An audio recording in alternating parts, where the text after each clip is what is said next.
Sun travels வடமாகாணத்தில் சட்டபூர்வமான அனுமதியுடன் இயங்குகின்ற visa consultants and ticket agent. உங்கள் பெறுமதியான கடவுச்சீட்டுகள், ஆவணங்கள் போன்றவற்றுக்கு பாதுகாப்பான அனுமதி பெற்ற நிறுவனம் சன் டிராவல்ஸ்.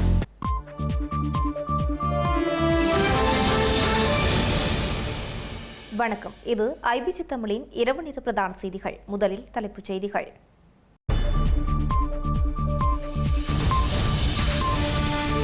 அவசர கூட்டத்தை நடத்தும் அனுர, சிறை மோதல்களை தொடர்ந்து நடவடிக்கை. யாழ் உள்ளிட்ட சிறைச்சாலைகளின் பாதுகாப்பு அதிகரிப்பு, தேவையற்ற இரும்பு பொருட்களும் அகற்றல்.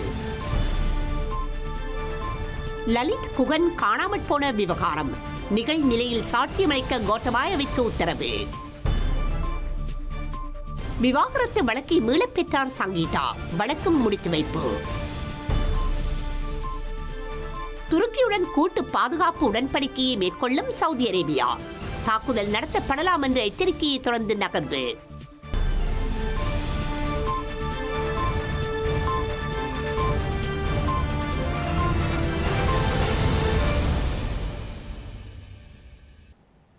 இனி விரிவான செய்திகள். இலங்கை சிறைச்சாலைகளில் வன்முறைகள் மற்றும் பதற்றங்கள் ஏற்பட்டுள்ள நிலையில் சிறைச்சாலைகளுக்கு பொறுப்பான அனைத்து தரப்பினர்களின் அவசர கூட்டத்தை ஸ்ரீலங்கா அரசு தலைவர் இன்று நடத்தி வருவதாக தெரிகின்றது.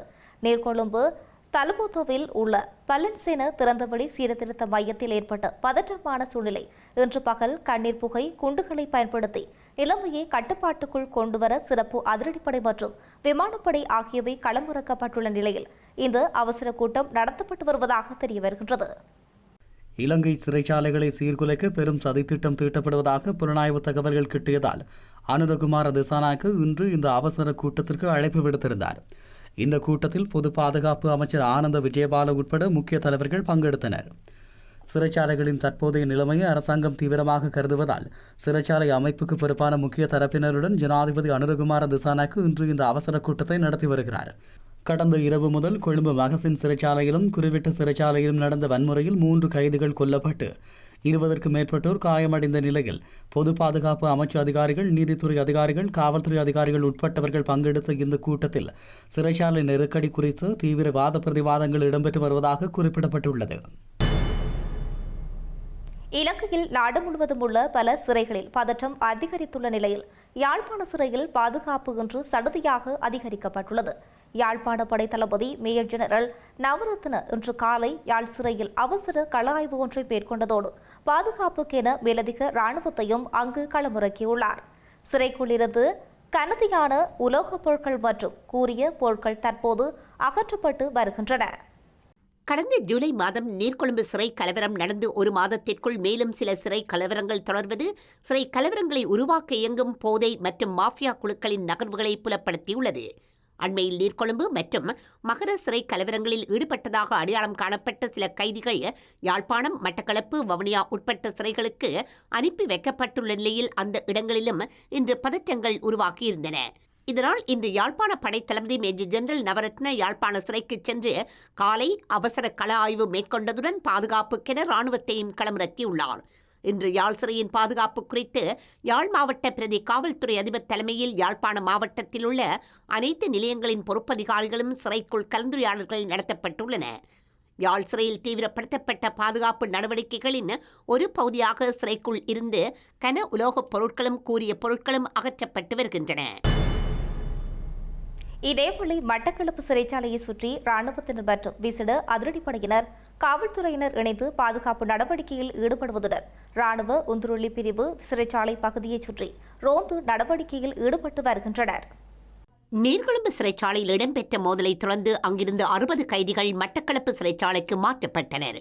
இந்த நிலையில் மட்டக்களப்பு சிறைச்சாலையை சுற்றி இராணுவத்தினர் நிறுத்தப்பட்டதுடன் விசேட அதிரடிப்படையினர், காவல்துறையினர் இணைந்து பாதுகாப்பு நடவடிக்கையில் ஈடுபட்டு வருகின்றனர்.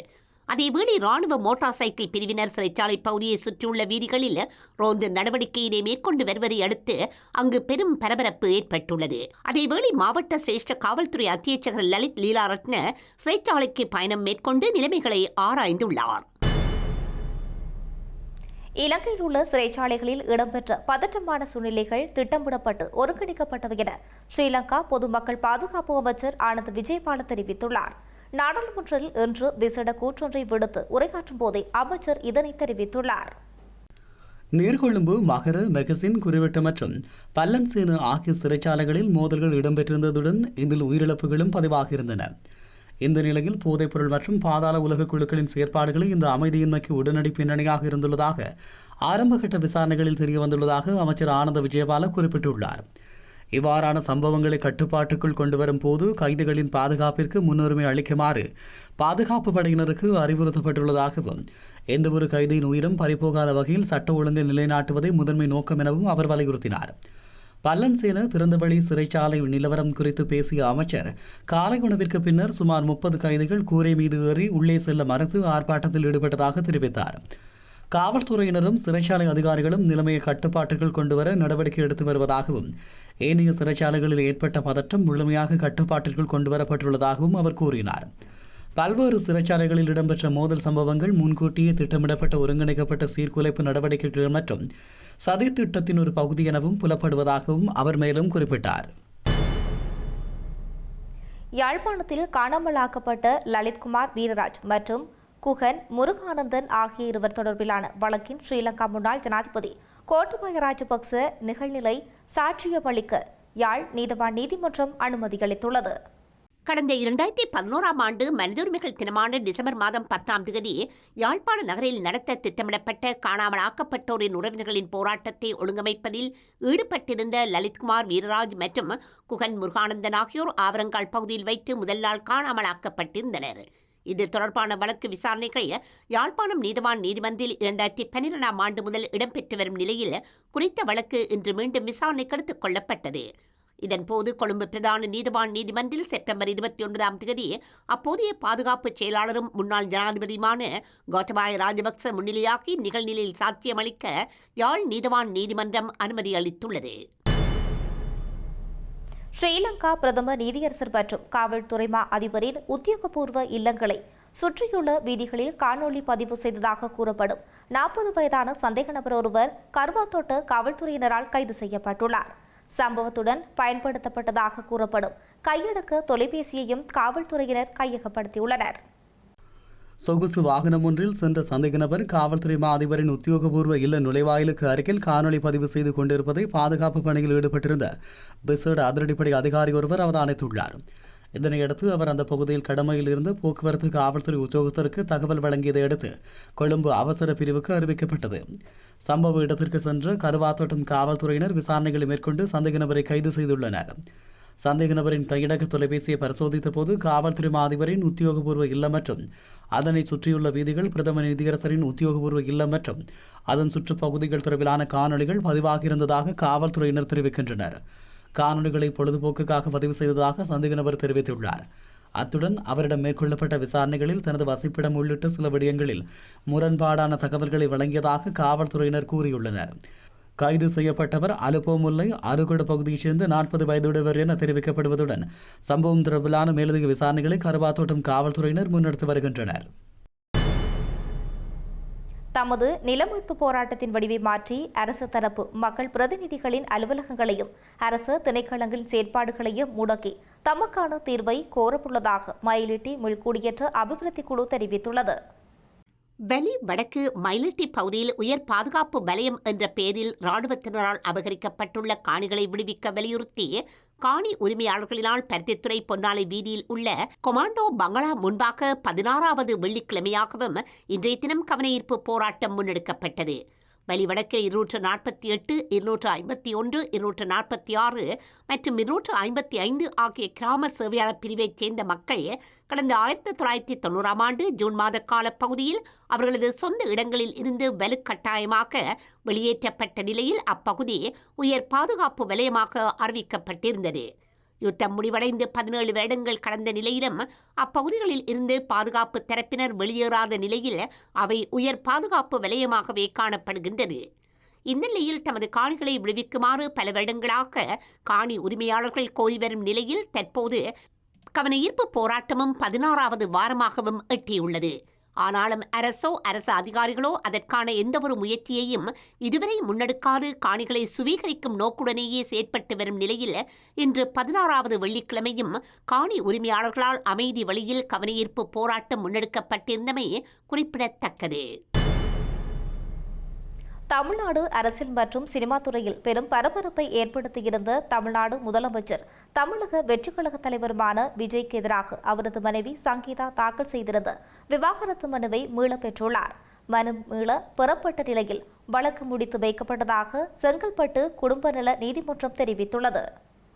நடிகர் விஜய் நடிகை ஒருவருடன் உறவில் இருப்பதாகவும் இதனால் தன்னை மன ரீதியாகவும் உடல் ரீதியாகவும் நீண்ட நாட்களாக ஒதுக்கி வந்ததாகவும் குற்றம் சாட்டி அவரின் மனைவி சங்கீதா விவாகரத்து கோரி மனு தாக்கல் செய்திருந்தார். இன்று இந்த விவாகரத்து வழக்கு மீண்டும் விசாரணைக்கு எடுத்துக் கொள்ளப்பட்ட போது முதலமைச்சர் விஜய் தரப்பில் முன்னிலையாக விலக்கு கோரப்பட்டது. எனினும் நீதிமன்றம் சட்டசபை கூட்டத்தொடர் முடிந்த பின்னர் முன்னிலையாகுமாறு அறிவித்த நிலையில் விசாரணை ஒத்திவைக்கப்பட்டது. இதனையடுத்து மீண்டும் 1 மணிக்கு வழக்கு விசாரணைக்கு எடுத்துக் கொள்ளப்பட்ட போது சங்கீதா தரப்பில் தன்னுடைய கணவரும் தமிழக முதல்வருமான விஜயிடமிருந்து விவாகரத்து கேட்டு நீதிமன்றத்தில் தாக்கல் செய்த மனுவை திரும்பப் பெற்றார். இதனால் இந்த வழக்கு முடித்து வைக்கப்பட்டதாக செங்கல்பட்டு குடும்ப நல நீதிமன்றம் அறிவித்தது. திமுக மற்றும் அதிமுக ஆட்சியில் செயற்படுத்தப்பட்ட திட்டங்களுக்கு வெற்றி என்ற அடையாளத்தை மட்டும் பொறித்து முதல்வர் விஜய் அரசாங்கம் தமிழக வெற்றிக் கழக அரசின் முதலாவது வரவு செலவு திட்டங்களை தயாரித்துள்ளதாக திமுக மற்றும் அதிமுக ஆகிய கட்சிகள் கண்டனம் செய்துள்ளன. நேற்று முன்தினம் சமர்ப்பிக்கப்பட்ட பொது பாதீடு மீது விமர்சனங்கள் இருந்த நிலையில் நேற்றைய விவசாய பட்ஜெட் ஏமாற்றம் அளித்துள்ளதாகவும் திமுக மற்றும் அதிமுக ஆகிய கட்சிகள் கண்டனம் செய்துள்ளன. திமுக மற்றும் அதிமுக ஆட்சியில் செயற்படுத்தப்பட்ட திட்டங்களை மட்டும் பெயரை மாற்றிவிட்டு புதிய திட்டங்களை குறைவாக்க முதல்வர் விஜய் அரசு முன்வைத்துள்ளதாக 2 கட்சிகளும் கண்டனம் செய்துள்ளன. இந்த நிலையில் விவசாயிகளின் எதிர்பார்ப்பு முதல்வர் விஜய்க்கு தெரியவில்லை என்று விவசாயிகளின் சங்கங்களும் குற்றம் சாட்டியுள்ளன. இதேபோல் இந்த பாதீட்டில் அரசு ஊழியர்களின் ஓய்வூதிய நிதியில் சுமார் 14,000 கோடி ரூபாய் குறைக்கப்பட்டுள்ளதாகவும் தமிழ்நாடு தலைமைச் செயலக சங்கம் கண்டனம் தெரிவித்துள்ளது. சவுதி அரேபியாவில் இன்று நடைபெறும் துருக்கி சவுதி பாகிஸ்தான் கூட்டு உச்சிமாநாட்டில் துருக்கியுடன் சவுதி ஒரு கூட்டு பாதுகாப்பு ஒப்பந்தத்தை செய்யலாம் என எதிர்பார்க்கப்படுகின்றது. சவுதி அரேபியா விரைவில் தாக்கப்படும் என உளவுத்துறை அறிக்கை வந்துள்ள நிலையில் இந்த பாதுகாப்பு ஒப்பந்தம் குறித்து செய்திகள் வந்துள்ளன. ஈரானிய ஆதரவு பெற்ற ஈராக்கிய ஆயுத அமைப்புகளும் ஏமனில் இயங்கும் ஹவுதிகளும் ஒன்றிணைந்து சவுதியை விரைவில் தாக்க திட்டமிட்டுள்ளதாக பல உளவுத்துறை அறிக்கைகள் வந்துள்ள நிலையில் துருக்கியுடன் சவுதி ஒரு கூட்டு பாதுகாப்பு ஒப்பந்தத்தை செய்ய திட்டமிட்டுள்ளதாக செய்திகள் வந்துள்ளன. மெக்காவில் இன்று நடைபெறவுள்ள துருக்கி சவுதி பாகிஸ்தான் கூட்டு உச்சி மாநாட்டிற்கு முன்னதாக இந்த தாக்குதல்கள் குறித்த செய்திகள் வந்திருந்த நிலையில் துருக்கி சவுதி ஒரு கூட்டு பாதுகாப்பு ஒப்பந்தம் அறிவிக்கப்படும் என எதிர்பார்க்கப்படுகின்றது. ஈராக்கில் உள்ள ஈரான் ஆதரவு ஆயுத குழுக்களும் இப்போது சவுதியை தாக்க முயல்வதால் சவுதியும் இப்போது இந்த போரில் குதிப்பது இன்னொரு யதார்த்தமாகியுள்ளது. தாய்லாந்தில் இன்று இடம்பெற்ற 14 வயது சிறுவன் மேற்கொண்ட துப்பாக்கிச் சூட்டில் பலியானவர்களின் எண்ணிக்கை 7ஆக உயர்ந்துள்ளது. இவர் தனது தாத்தா, பாட்டி மற்றும் சில ஆசிரியர்களை சுட்ட பின்னர் தானும் தற்கொலை செய்துள்ளார். தாய்லாந்தின் தலைநகர் பாங்காக்கின் புறநகர் பகுதியில் இந்த சம்பவம் இடம்பெற்றுள்ளது. முதலில் குறித்த சிறுவன் தனது தாத்தா பாட்டியை சுட்டுக் கொன்றுவிட்டு பாங்காக்கிற்கு அருகிலுள்ள ஒரு உயர்நில பாடசாலைக்கு சென்று அங்கு துப்பாக்கிச் சூடு நடத்திய போது அங்கு 6 பேர் பலியாகி 23 பேர் காயமடைந்தனர். பாடசாலையில் நடந்த துப்பாக்கிச் சூட்டில் 3 மாணவர்களும் 3 ஆசிரியர்களும் கொல்லப்பட்டதாக தாய்லாந்தின் உள்துறை துணை அமைச்சர் தெரிவித்தார். தனது தாத்தாவுக்கு சொந்தமான கைத்துப்பாக்கியால் இந்த கொலைகளை குறித்த சிறுவன் செய்துள்ளதாக தெரிகின்றது. செய்தி நிறைவாக மீண்டும் தலைப்புச் செய்திகள்.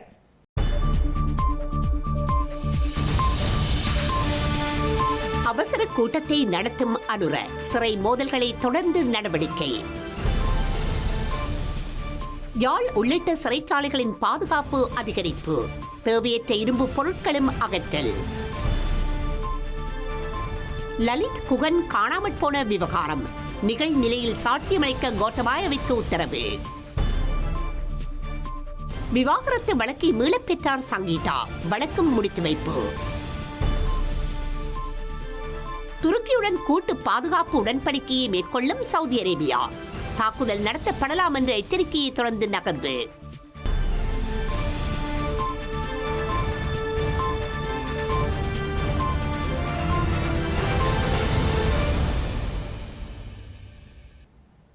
இத்துடன் ஐபிசி தமிழின் இரவு நேர பிரதான செய்திகள் நிறைவு பெற்றன.